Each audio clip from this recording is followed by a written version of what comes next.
This is the symmetry pattern, and these are the example: the branch of coconut and the neem tree. And we have the fractals pattern, and this is the example.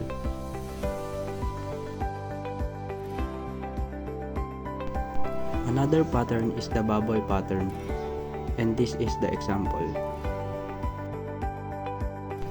And the next pattern is the cracks pattern, and this is the example: the cracks in the tree. And we have the stripes pattern, and this is the example.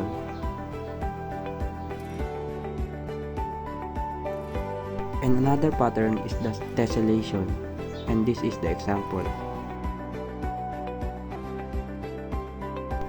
This is the next pattern, the flow pattern, and this is the example.